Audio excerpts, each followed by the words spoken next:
నమస్తే సార్. నాగశ్రీ గారు నమస్తే. నమస్కారం సార్. మన తెలుగు ప్రేక్షకులకు అందరికీ కూడా హృదయపూర్వక నమస్కారాలు. తెలుగు భాషను ఎక్కడైతే విశ్వవ్యాప్తంగా ప్రచారం చేస్తూ సంగీత సాహిత్యాలలో ఉన్నటువంటి అభిమానులకు అందరికీ కూడా హృదయపూర్వక నమస్కారాలు. నా పేరు శ్రీకంఠం నాగరాజరావు ఉరఫ్ నాగశ్రీ. నేను ప్రస్తుతం ఆంధ్రప్రదేశ్ ప్రకాశం జిల్లా పొదిలి గ్రామంలో ఉన్నాను. నేను ఫారెస్ట్ అటవీ బీట్ అధికారిగా ఇక్కడ నేను మార్చిలో విశ్రాంతి తీసుకుంటూ ఉన్నాను. ఇక్కడ రిటైర్ అయ్యాను. చైతన్య కళా స్రవంతి ఆధ్యాత్మిక సంగీత సాహిత్య సాంస్కృతిక సేవా సంస్థ అనే సంస్థను 1984లో స్థాపించి నేటి వరకు కార్యక్రమాలు నిరంతరాయంగా చేస్తూనే ఉన్నాం. ఇది తెలుగు ఉభయ రాష్ట్రాల్లో కూడా కార్యక్రమాలు నిర్వహిస్తూ ఉన్నాను. ఈ నేపథ్యంలో ఏకపాత్రలు, నాటికలు, నాటకాలు, సంగీతము, సాహిత్యము, అవధాన ప్రక్రియలు ఇలా అన్ని కూడా చేస్తున్నాను. ఇప్పుడు ఈ సంవత్సరంలో డిసెంబర్ 4వ తేదీన మధుర గాయకులు, గాన గంధర్వులు, స్వాతంత్ర సమరవీరులు, బహుముఖ ప్రజ్ఞాశాలి, వితరణశీలి, వారి గురించి ఎన్ని చెప్పుకున్నా కూడా తక్కువే, భారత ప్రభుత్వం ముఖ్యంగా భారతరత్న అవార్డుకు అర్హులైనటువంటి పద్మశ్రీ ఘంటసాల వెంకటేశ్వరరావు గారి 102వ జయంతి సందర్భంగా పొదిలిలో చైతన్య కళాస్రవంతి ఆధ్వర్యంలో సద్గురు శ్రీ కాకర్ల త్యాగరాజస్వామి సంగీత కళాక్షేత్రంలో 4వ తేదీ ఉదయం 10 గంటల నుంచి రాత్రి 10 గంటల వరకు అద్భుతమైన కార్యక్రమాలు జరుగుతాయి. ఉదయం 10 గంటలకు మాన్యులు, వదాన్యులు, గౌరవనీయులు, ఘంటసాల సంగీత అవధాన కర్త శ్రీ ఎస్డి రహమతుల్లా గారిచే ఘంటసాల విగ్రహ ఆవిష్కరణ చేయడం జరుగుతుంది. ఆ బజారుకు కూడా ఘంటసాల వారి వీధి అని నామకరణం కూడా చేస్తాము. ఆ తర్వాత పాట కచేరీ చక్కగా ఘంటసాల గానామృతం స్వర నీరాజనం చేస్తాము. 102 పాటలతో చేస్తాం. మధ్యాహ్నం 2 గంటల నుంచి 4 గంటల వరకు రహమతుల్లా గారిచే చక్కగా అవధాన కార్యక్రమం జరిగిన తర్వాత సాయంత్రం 6 గంటల నుంచి 8:30 వరకు శ్రీమతి వి లలిత సింధూరి, రాజమండ్రి వాస్తవ్యులు, అమ్మాయి వెంపటి సత్యం గారి ముది మనవరాలు. అమ్మాయి చెప్పాలంటే నేను ఎక్కడా, నాకు 65 సంవత్సరాల వయసు అయినా కూడా ఎక్కడా చూడలేదు. ఘంటసాల గారి పాటలకు, అది ప్రైవేట్ పాటలు, సినిమా పాటలు ఏవైనా కూడా ఘంటసాల గారి గళం నుంచి వచ్చిన ఆ యొక్క గానామృతానికి ఆ చిన్నారి నృత్యం చేస్తూ ఉంటే ఎంతో అద్భుతంగా, నేత్రానందంగా, శ్రవణానందంగా ఉంటుంది. అమ్మాయి ఎంతో మంది చేత అవార్డులు తీసుకున్న అమ్మాయి, సామాన్యమైన వ్యక్తి కాదు.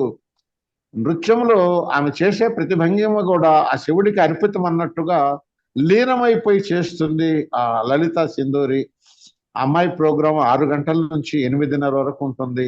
అమ్మాయి నిజంగా కూడా అమ్మాయి ప్రోగ్రాంలో త్రిపురాంతకం, శ్రీశైలం, మార్కాపురం ఇట్లా అనేక చోట్ల, కందుకూరు అనేక చోట్ల కూడా కార్యక్రమాలు నేనే ఏర్పాటు చేశాము.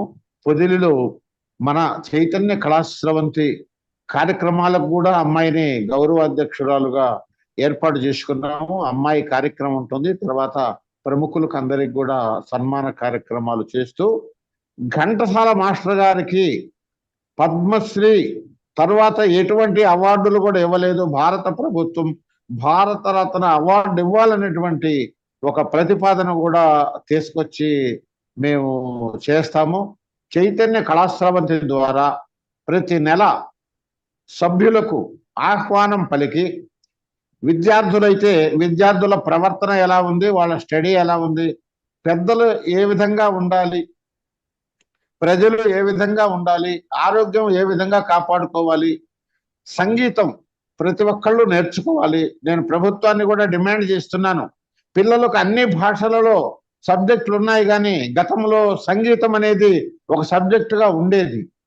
ఆ సంగీతం విలువ తెలియక ఉన్న టీచర్లను కూడా తీసేసేసి సంగీతాన్ని పూర్తిగా మరుగున పడిపోయింది. అటువంటి సంగీతాన్ని నేను డిఈఓ గారికి, జేడి గారికి చెప్పంగా 5 పోస్టులు ప్రకాశం జిల్లాలో కూడా ఏర్పాటు చేశారు.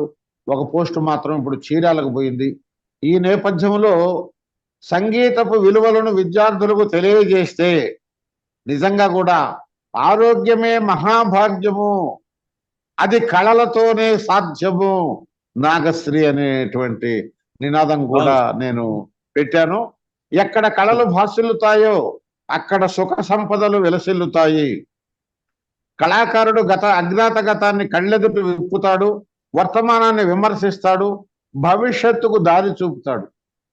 నిజంగా నాటకం ఎంత గొప్పది అంటే బెర్నార్డ్ షా ఒక మాట అంటారు, నాటక రంగం ఉత్తేజ భావాలను సృష్టించే కర్మాగారం, చైతన్యాన్ని ఉత్తేజింపజేసే మహాశక్తి, సాంఘిక సత్ప్రవర్తనకు దారి చూపే దివ్య జ్యోతి, నిశ్శబ్ద నిరాశలను రూపుమాపే వజ్రాయుధం, మానవుని ఔన్నత్య ప్రస్థానం యొక్క పవిత్ర దేవాలయం అని అంటారు బెర్నార్డ్ షా. ఎందుకంటే ఈ దేవాలయంలో, ఈ వేదిక మీద, ఈ రంగస్థలం మీద ఘంటసాల గారు లాంటి మహానుభావులు వారి భగవద్గీత కేవలం నేను చెప్తున్నానండి, ఈ విశ్వంలో భగవద్గీతను తీసుకొని ప్రతిరోజు కూడా విద్యార్థులకు నేర్పిస్తూ వాళ్ళ చేత పలికిస్తూ దాంట్లో ఉండే సారాన్ని ఆచరణలోకి తీసుకొస్తే ప్రతి ఒక్కళ్ళు కూడా సమాజం ముందుకు నడుస్తుంది, మానవుడు మహనీయుడైతాడు. ఇటువంటి ఉద్దేశంతో నెల కార్యక్రమాలు చేస్తూ సభ్యులను చేర్చుకొని ఆ సభ్యుల ద్వారా ఈ యొక్క పొదిలి ప్రాంతం అంతా కూడా సస్యశ్యామలం చేయాలి. ఎందుకంటే ఒకటి చెప్తున్నానండి, త్యాగరాజస్వామి రాముల వారిని సంగీతం ద్వారా సాక్షాత్కరింపజేసుకున్నారు. అలాగే దీపక రాగాన్ని పాడి దీపం ఎంత ఎలగాలో అంతే ఎలిగేటట్టు చేశారు మహానుభావులు. అలాగే అమృత వర్షిణి రాగం పాడి వానలు పడేటట్లు చేశారు. చూడండి సంగీతం ఎంత గొప్పదో. మానవుడు భూమి మీద చేసే ప్రతి శబ్దము కూడా సంగీతమై ఆకాశానికి, మేఘానికి వర్షించి వర్షాలు పడతాయి. మానవుడు చేసే ప్రతి చర్య సంగీతం వింటూ ఉంటుంది. ప్రకృతిలోనే సంగీతం దాగుంది. ప్రకృతే భగవంతుడు.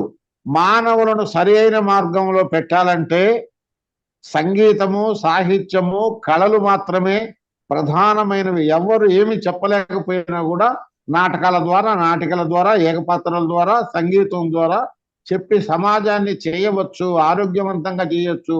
మంచి సమాజం కావాలంటే ప్రతి ఒక్కరూ కళలను ఆరాధించాలి, కళలను గౌరవించాలి అనేటువంటి నినాదంతో నేను చైతన్య కళాశ్రవంతి ద్వారా 40 సంవత్సరాలు పోతున్నాను సార్.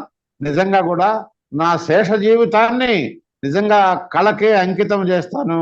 ఆ కళామ తల్లి ఒడిలోనే నేను తుది శ్వాస వదిలే వరకు చేస్తాను. ఇంకా నిజంగా చెప్పాలంటే ఇప్పుడు రేపు డిసెంబర్ 4వ తేదీకి నాకు సహకరించినటువంటి దాతలకు ప్రతి ఒక్కరికి మనస్ఫూర్తిగా త్రికరణ శుద్ధిగా తెలియజేస్తూ పొదిలిలో సభ్యులను ఏర్పాటు చేసుకొని మనకు తెలిసిన వారందరినీ చైతన్య కళాశ్రవంతిలో సభ్యులుగా చేసి నిత్య కళ్యాణం పచ్చతోరణంగా చేసి సమాజానికి చైతన్య దివిటీని వెలిగించాలనేటువంటి ఉద్దేశంతోనే ఎటువంటి స్వార్థం లేకుండా, కల్మషం లేకుండా నా యొక్క తనువు అంతా కూడా, నా బుద్ధి అంతా కూడా, నా వాక్ అంతా కూడా కళకు అంకితం కావాలని మనస్ఫూర్తిగా తెలియజేస్తూ నాకు సహకరిస్తున్నటువంటి ప్రతి ఒక్కరికి శతకోటి సహస్ర కళాభివందనాలతో చేస్తున్నటువంటి మీ నాగశ్రీ. శుభం. నా సెల్ నెంబర్ 9440310247. భారత్ మాతాకి జై. కళాకారులకి జై. ఘంటసాల వెంకటేశ్వరరావు గారికి జై. Thank you. Please like, share and subscribe.